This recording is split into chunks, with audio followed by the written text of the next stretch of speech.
بات ہوئی۔ جنید جمشید نے ان دنوں تازہ تازہ گانا چھوڑا تھا، توبہ کی تھی، تو وہ ابرار مجھے ملنے کے لیے، ابرار جو آج کل گانے گاتے وہ مجھے ملنے کے لیے آئے۔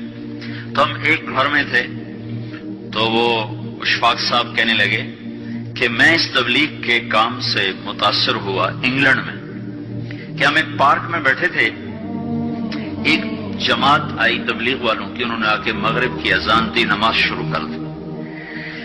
15-16 لڑکیاں وہاں کھڑی تھیں۔ ایک نماز ختم ہوئی تو لڑکیاں آگے بڑھی، تو میں نے اپنی بیوی سے کہا چلو ہم بھی چل کے سنیں یہ کیا کہتے ہیں۔ تو جب وہ پہنچے ہم وہاں، تو وہ لڑکی نماز پڑھانے والے سے کہہ رہی تھی آپ انگلش جانتے ہیں؟ اس نے کہا جانتا ہوں۔ کہا آپ نے کیا کیا ہے؟ کہا ہم نے عبادت کی ہے۔ اس لڑکی نے کہا آج تو اتوار نہیں۔ انہوں نے کہا ہم دن میں 5 دفعہ پڑھتے ہیں، 5 دفعہ۔ مجھے نہیں پتا ان بچیوں میں کتنی ہیں جو 5 دفعہ نماز پڑھتی ہیں، شاید کم ہی ہوں گی۔ اللہ کرے تم سب کو یہ دولت نصیب ہو جائے۔ یاد رکھنا، سجدوں میں سر رکھے بغیر نہ کبھی کسی نے اللہ کو پایا نہ پا سکتا ہے، اور سجدوں میں آنسو بہائے بغیر نہ کبھی کسی نے دل کی دولت کو سمیٹا ہے نہ کوئی سمیٹ سکتا ہے۔ یہ دل کا چین و سکون میرے اللہ کی قسم پیشانی کو زمین پر رگڑنے میں ہے، اور اس پیشانی پر آنسو بہانے میں ہے۔ باتوں سے بات نکل آتی ہے۔ جنید جمشید 1997 میں سب سے پہلے مجھے ملا، مجھ سے کہنے لگا مولوی صاحب ایک پاکستانی جس گلیمر کو خوابوں میں دیکھتا ہے، جس زندگی کا خواب دیکھتا ہے، وہ زندگی مجھے حاصل ہے۔ میرے پاس دولت بھی ہے، عزت بھی ہے، شہرت بھی ہے، چاروں طرف میری زندگی رقص کرتی ہے، لیکن اس کے باوجود میرے اندر اندھیرا ہے، خلا ہے۔ میں اس کے الفاظ بڑے خوبصورت، کہنے لگا میں وہ کشتی ہوں جس کا کوئی ساحل نہیں۔ اللہ اکبر! یہ کیا وجہ ہے؟ مجھ سے کہنا کہ یہ کیا وجہ ہے، ایسا کیوں ہے؟ میری تو ہر خواہش مجھے حاصل ہے۔ اور بالکل یہی بات چند لفظوں کی تبدیلی کے ساتھ مجھے سعید انور نے کہی جب وہ 3 دن کے لیے ہمارے ساتھ نکلا پہلی دفعہ۔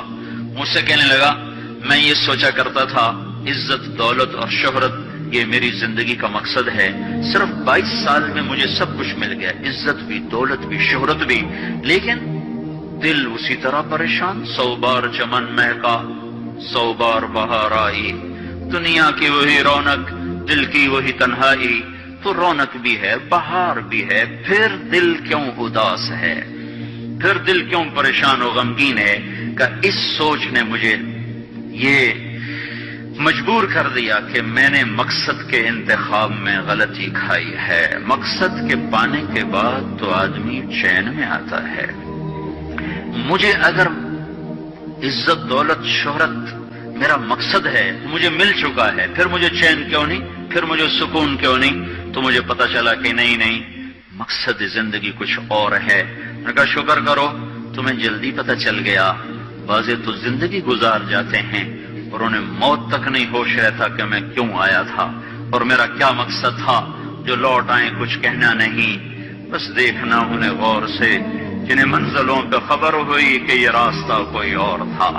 چل چل تھک گئے، جب آگے پہنچے تو دیکھو غلط جگہ آ گئے، واپس مڑنے کا وقت ختم ہو چکا ہے، شام ہو چکی ہے، اندھیرے چھا چکے ہیں، اب واپس مڑنے کا راستہ نہیں ہے۔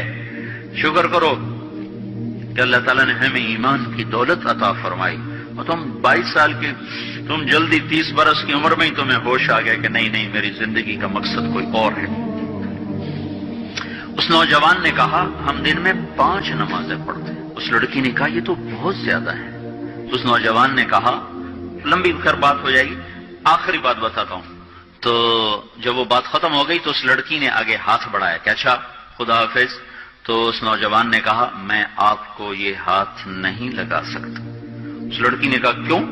کہا یہ ہاتھ میری بیوی کی امانت ہے، یہ صرف اسی کو چھو سکتا ہے اور کسی کو نہیں چھو سکتا۔